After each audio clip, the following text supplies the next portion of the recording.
Hi everybody, it's Az here from HeelvsBabyface. Quick neck watch. Had a good... Well, I can't sleep during the night, so I've actually been sleeping during the day for some bizarre reason.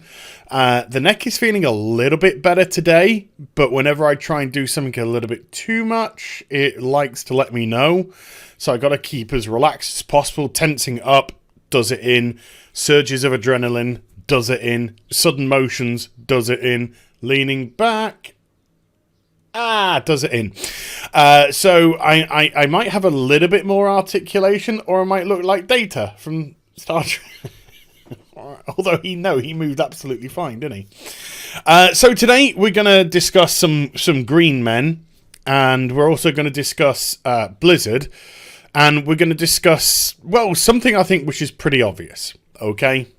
So first things first, Blizzard today released a new cinematic to support Battle for Azeroth called Safe Haven, as opposed to the Prawn Hub version, which is going to be called Shaven Haven. I'd get my coat. Well, I would if I could grab it. So anywho, it's about Saurfang going off to meet Thrall. I said in a video a couple of days ago, spoilers folks, Thrall's coming back in 8.2, and then a couple of days later they actually released a cinematic with Thrall in, so it's cat's out the bag now, folks. And it's a wonderful cinematic. It's absolutely fantastic. It's beautifully shot. I mean, as you can see from the screen, this is a frame from it. The actual work that goes into this, it's stellar. I mean, this could go on a cinema screen. Look at it. Just look at the detail of the environments, the shadows, the hut behind, the two... it's just... Actually, that's a really good shot as well. One perfect shot. It's just wonderful stuff. And even though I have huge issues with Battle for Azeroth, huge issues being I think it's a dumpster fire and I think it's shite and I don't want to play it, I get a lot of satisfaction and I get a lot of pleasure from watching these cinematics. All of the cinematics that they actually have released for Battle for Azeroth, because they are sublime.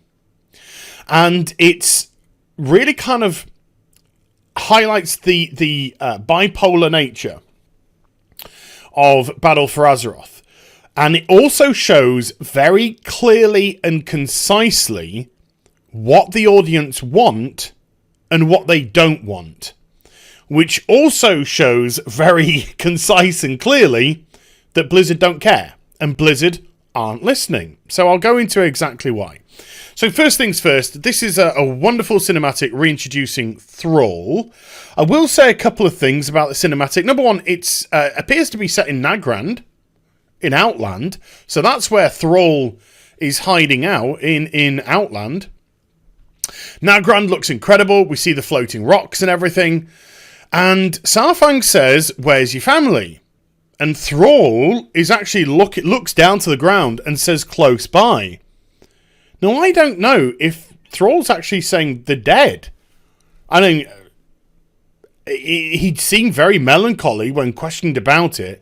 And nearby seems to hint maybe at gravestones as opposed to them, because of the way he was like looking down and looked quite sad.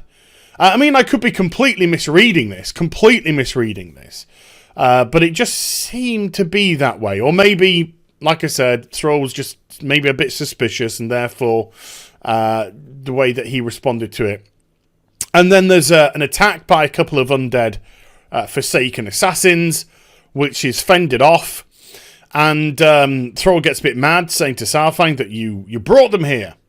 And Saurfang saying, no, I followed them here, which was really cool line. There's some really good writing in these cinematics. I have liked some of the retorts and some of the vocabulary in them. And it ends with Thrall getting a big axe out, ladies, and going, all right then, let's have a bit of this. Because, of course, he doesn't have Doomhammer anymore, because he gave that up in Legion. There we are. Thrall looking like a boss. Metzum back doing the voice. Metzen, who believes in community and no negativity, please, as he lives in his multi-million-dollar mansion with his tens of millions in the bank. So it does look badass, though. That's a great shot. Another great shot. So it kind of made me think to myself, I could just watch this all day. I really could. I could watch a Battle for Azeroth movie. Because all the cinematics... Now, first of all, this one here, look at the ratio. It's just come out only 2 or 3 hours ago. Already over 300,000 views in such a short period of time. And look at that ratio. 32 to 1. So that's a what? A 90, a 96 point something, 97%. That's a massively positive ratio. And then if you look at the old Soldier cinematic... Now, this is the cinematic that came out before the release of Battle for Azeroth. 148,000 likes, 2.7k dislikes. Again, massively overwhelmingly positive. And 7.2 million views. And then the cinematic Lost Honor, which took place during Battle for Azeroth, after we still had all the massive problems, all the backlash to the content, all the backlash to Azerite armor and all this kind of stuff, this still gets, even though people are leaving left, right, and centre, over 3 million views and a ratio of 59 to 2.5. So again, kind of going around the 96 to 97% ratio. Massively high. So even though people have huge problems with the game, it doesn't prevent them from actually liking what is good quality stuff. They're saying this is great quality stuff. This is what we love. Good characters and good storytelling. Even though the Battle for Azeroth story itself as a whole is all over the freaking place. But this is what they're saying. These contained cinematics are sensical. They have great acting. The characters are on display for all to see. And it's wonderful stuff. And then you just have to look at the content aspects or things that people are not liking Blizzard doing to the game. So number one, let's just take a store mount advert, which came out around about the same time-ish as Lost Honor. Okay? And this is ratioed down to hell. 1.92, let's just say 2k likes, 18k dislikes. Roughly at going at less than 10% positivity. People are sick and tired of this. We're sick and tired of store mounts. We're sick and tired of you sticking paid content on there. We want good stuff to play. And even the survival guides for content itself, well, number one, you'll be hard-pressed to find one which isn't ratioed down to hell because they appear to have vanished from the Blizzard page. They're still there, but they could be unlisted, they could be private. So unless you've got the URL, etc., you might not be able to find them. But this is the survival guide going into Battle for Azeroth. Right? This is before the release.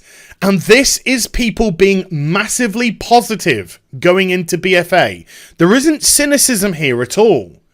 People are saying, we are excited to go into a new expansion. We're looking for new content. We want to know where the game goes. So people aren't going into BFA with skepticism. They're not going in with cynicism. They're going in with positivity. And then you get the Tides of Vengeance survival guide. Ratio down. Now this is part 2. Part 1 you'll be hard pressed to find. But part 1 got heavily ratioed. And so this has only got 230-odd thousand views. And again, this is what? Kind of like a over 3 to 1 in terms of negativity. 25-ish% okay rate. Other than that, no. Not so much at all. And even, bear in mind, the more people that leave the game, the more pro World of Warcraft people are left in the game. And therefore you would expect things to get more and more positive because more and more pro-Blizzard players are remaining while the people who have said I've had enough have gone. So even on the final survival guide for Tides of Vengeance, it's still only just creeping over halfway, about 55 odd %, something along those kind of lines. 55, 60-ish % positive, 40 odd % negative. And that's with a vastly pro World of Warcraft audience remaining in the game. It's a clear indication of people not liking what you're putting in front of them. And Blizzard can see subscriber numbers, which they no longer release to us. World of Warcraft wasn't even mentioned, or it's normally a highlighted game, and it wasn't a highlighted game in the last earnings call. No, they featured on other things. Now, it's making them money. It is making them money. We can see that when we look at the charts for which games are making money. And World of Warcraft has remained in the top 10 for PC. So people are still buying the mounts. They're still buying the race changes, faction changes, all that kind of stuff. And they're still making Blizzard money. So Blizzard have no incentive to really change things.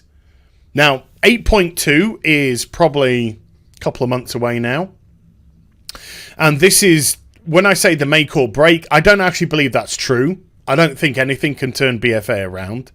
I think there could be a placebo. I think there could be a band-aid applied to it, maybe stop or at least slow down the hemorrhaging.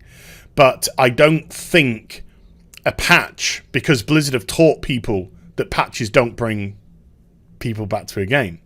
So I don't believe that a patch, no matter how good, is going to rocket the numbers up as an expansion release would. So it doesn't mean I'm not wanting them to try, because I do want to see a turnaround. And I will go on to the PTR for 8.2 once I'm happy that they've put all the content that is possibly there on. And therefore I can see it in its entirety and see how it's meant to be playing out, and seeing for myself whether or not it's going to be worth having a look at. But it's a clear indication. People want sensical storylines, and they want great characters they can get behind. They don't want more store crap, and they don't want the type of garbage that they've been releasing in patches. More world quests, unlocking another ring on Azerite armor. Nobody wants this shite. They actually want something to invest in. They want something that feels like they're working towards something. When you have a crafting system which is dead as a dodo, when you have a world quest system which is meaningless, when you have a rare hunting which is, again, meaningless, everything's displayed on a minimap, treasure hunting, meaningless, archaeology, meaningless. When everything is meaningless, there is no point in doing it. There's nothing to work towards. There's nothing to feel like you're actually progressing. You're just getting shite thrown at you. So we'll see in 8.2 if Blizzard actually learn from this. We'll see if there is a genuine shift. I'm hearing conflicting reports at the moment, but until I, like I said, try it for myself, I'll give my own opinion. But I'm hearing conflicting reports about certain parts of the content so far. So if there isn't, and this is why people are holding out for Classic, because they want a game which does feel like there's a challenge, that does feel as if you're progressing towards something, that you have to work towards something, that you have to earn your armors, you have to earn your weaponry, your trinkets, your honor kills, your honor gear. You have to earn all of these. It feels like a reward, a legitimate reward for effort.